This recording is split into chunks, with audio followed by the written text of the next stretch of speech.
Bismillahirrahmanirrahim. Assalamualaikum warahmatullahi wabarakatuh. Bertemu lagi dengan saya, Tevi Mulyaniapi, di kelasnya Media dan Teknologi Pembelajaran semester 5 di STAI Persis Bandung. Oh, semester 3 ya, semester 3 di STAI Persis Bandung. Baik, kali ini kita masuk di lesson 4 atau pertemuan keempat untuk materi media pembelajaran, media dan teknologi pembelajaran. Mulai sekarang, mulai dari lesson 4 ini, kalian sudah bisa untuk memulai merencanakan media pembelajaran apa yang akan dibuat, perencanaannya seperti apa. Kemudian sebelum memulai membuat media, kalian harus membuat dulu klasifikasinya seperti apa. Baik, saya akan mulai untuk materi hari ini ya. Ini materinya sudah saya share di Google Classroom, jadi boleh kalian cek. Oke, ini lesson keempat, materinya pengelolaan media pembelajaran anak usia dini. Yang pertama harus dilakukan sebelum membuat medianya ya, media pembelajarannya, baik itu yang sifatnya visual ataupun audiovisual, baik itu 2 dimensi ataupun 3 dimensi, yang harus kalian lakukan atau utamakan adalah perencanaannya. Mau seperti apa? Ini sangat penting dilakukan sebelum kita memulai kegiatan. Jadi apapun jenis kegiatannya, apapun jenis medianya, faktor perencanaan ini sangat penting untuk diperhatikan. Mengingat banyak kegiatan yang akhirnya kurang berhasil atau bahkan mengalami kegagalan karena tidak mencapai hasil atau yang maksimal akibat tidak direncanakan dengan optimal ya. Oke. Harus seperti apa? Perencanaan media pembelajaran dimulai dengan mengadakan identifikasi kebutuhan medianya. Seperti halnya jarak jauh seperti ini. Oke, identifikasi dulu. Identifikasi kebutuhan medianya seperti apa. Amati, kemudian observasi, kemudian tanya orang tuanya itu misalnya klasifikasikan orang tuanya dari segi kemampuan finansial, kemampuan sosial, kemudian kemampuan adaptifnya terhadap media pembelajaran yang akan diberikan. Karena yang saya coba range di sini adalah perencanaan pembuatan media pembelajaran untuk misalkan sekarang PJJ ya, pembelajaran jarak jauh. Jadi ini harus dilakukan terlebih dahulu, lihat dulu sebelum menulai, saya mah pengen membuatnya yang dari cat air, atau yang saya mau membuatnya dari kertas lipat digunting-gunting, atau saya mah hanya mewarnai aja. Nah itu berarti hanya perencanaan yang sifatnya dari diri kalian sendiri. Tapi coba sekarang diubah, kita observasi dulu, kita amati dulu, kemudian tanyakan kepada orang tuanya. Atau misalkan observasi dulu, klasifikasikan orang tua yang ada di masing-masing sekolah ini. Bisa nggak kalau misalkan orang tua yang ada di sekolah ini diklasifikasi secara sosial, secara finansial, kemudian diklasifikasikan secara kemampuannya, mampu atau tidak, jika misalkan ada media pembelajaran yang akan kalian buat ini akan memberatkannya atau tidak. Ya. Kemudian penggunaan media pembelajaran ini intinya adalah untuk meningkatkan kualitas proses dan hasil pembelajaran anak usia dini. Jadi dari segi prosesnya yang dilihat, jangan dari segi hasilnya lebih dahulu. Karena bisa jadi hasilnya itu dibuatkan sama orang lain. Nah, berarti seorang guru TK itu kalau membuat perencanaan pembelajaran atau penilaian dari pembelajaran ini, coba fokuskan di proses, kualitas prosesnya dulu ya yang dibuat, yang dinilai. Oke, berikutnya kita identifikasi. Aduh ini maaf tidak terlihat ya, tapi boleh kalian lihat di itunya di Google Classroom. Identifikasi kebutuhan media pembelajaran. Misal, temanya apa? Terus indikator hasil belajarnya seperti apa? Sumber belajar yang dibutuhkannya apa? Ada keterangan misalkan di sini ya. Nah, ini yang harus selalu kalian lakukan sebelum membuat media. Jadi, misalkan tema apa? Indikator hasil belajarnya atau kemampuannya seperti apa? Sumber belajar yang dibutuhkannya seperti apa? Nah, setelah ini dibuat, baru kalian masuk ke pengadaan media pembelajaran. Jadi sebelum ngadain atau membuat media pembelajaran, yang harus kalian buat dulu adalah ini, identifikasi kebutuhan media pembelajarannya.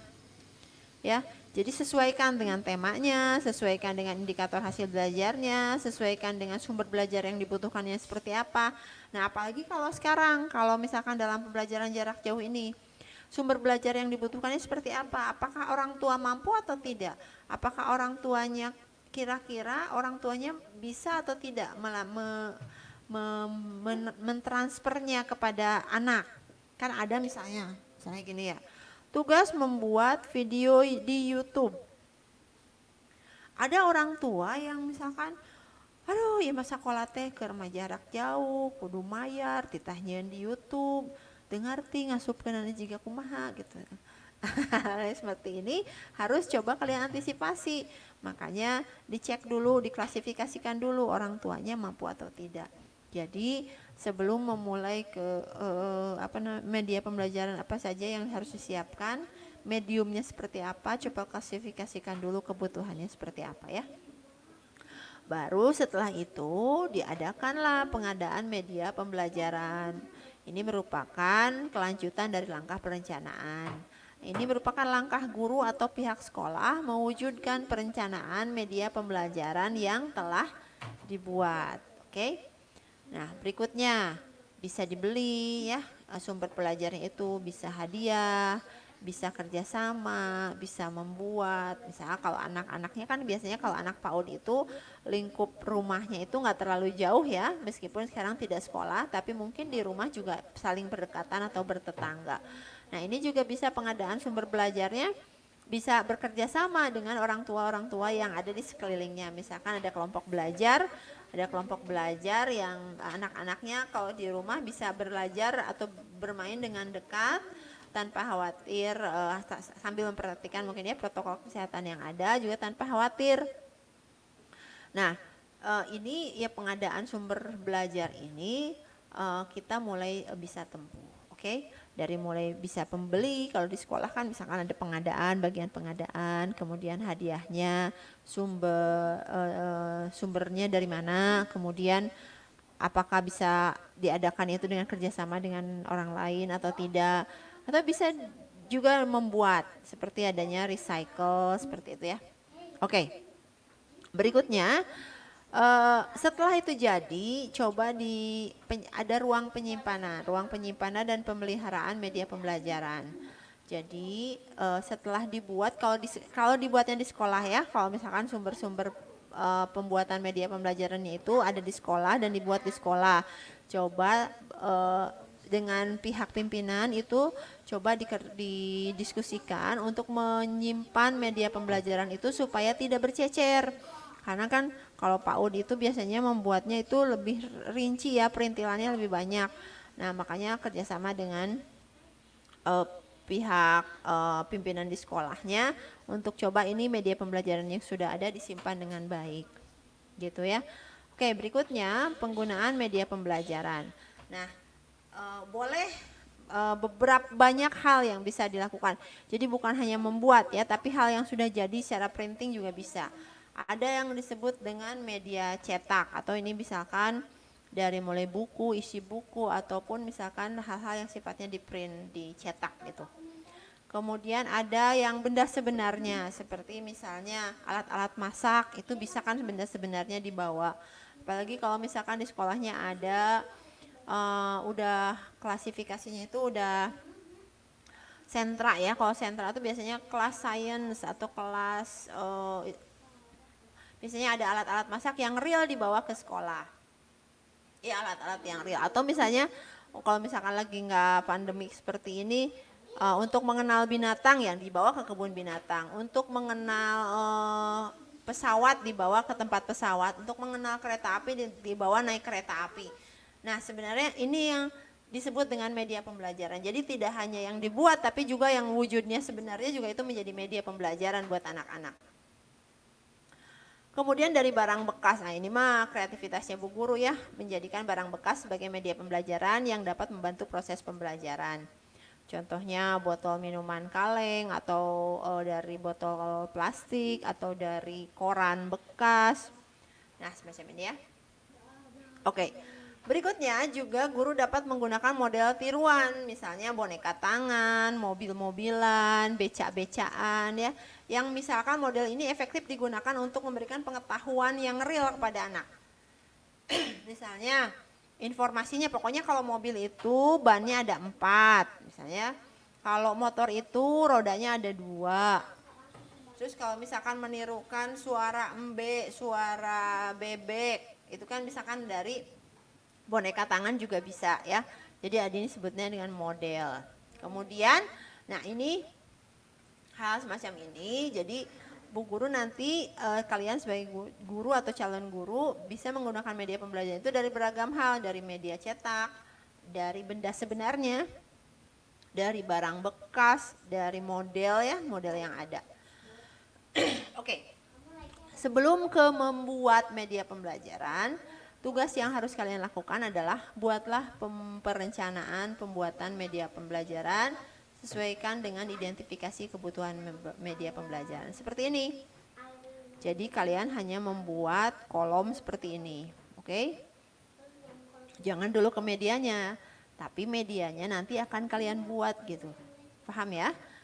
Bisa secara model atau media yang sifatnya tiruan, bisa juga printing atau media cetak, bisa juga benda sebenarnya boleh, kemudian tadi juga bisa dari barang bekas juga bisa, silahkan.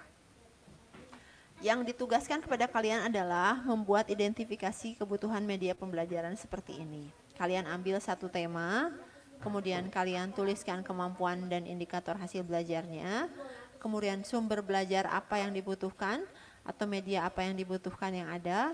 Misalkan keterangannya itu kalau boneka tangan terbuat dari bahan-bahan apa, kalau misalkan bahan-bahannya asli itu terbuat dari apa, dibelinya di mana, itu dituliskan di sini. Oke, yang harus kalian lakukan adalah ini.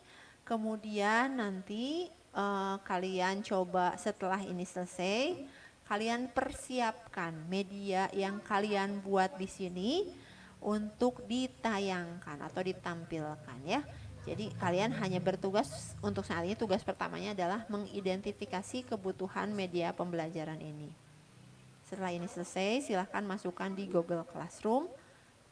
Kemudian nanti kita bahas sama-sama minggu depan. Minggu depan kita masuk di Google Meeting, oke, untuk sekali-kali kita menggunakan Google Meeting. Setelah itu kita buat benda atau media apa yang sudah kalian identifikasi kebutuhannya di sini atau udah kalian rencanakan di sini untuk nanti dibuat secara realnya ya. Oke. Itu yang mungkin dapat saya sampaikan untuk perkuliahan hari ini. Jadi tugas kalian hanya membuat media identifikasi media pembelajaran. Setelah selesai silahkan upload di Google Classroom. Minggu depan kita ketemu di Google Meeting ya, linknya nanti saya kasih di Google Classroom juga. Itu saya yang dapat saya sampaikan hari ini. Terima kasih banyak atas perhatiannya. Mudah-mudahan bermanfaat pertemuan hari ini. Kita ketemu lagi minggu depan sebelum UTS. Nanti UTS-nya secara tertulis ya. Kalau UAS nanti secara hasil karyanya. Baik, terima kasih atas perhatiannya. Aku qouli hada wa astaghfirullah li wa lakum. Assalamualaikum warahmatullahi wabarakatuh.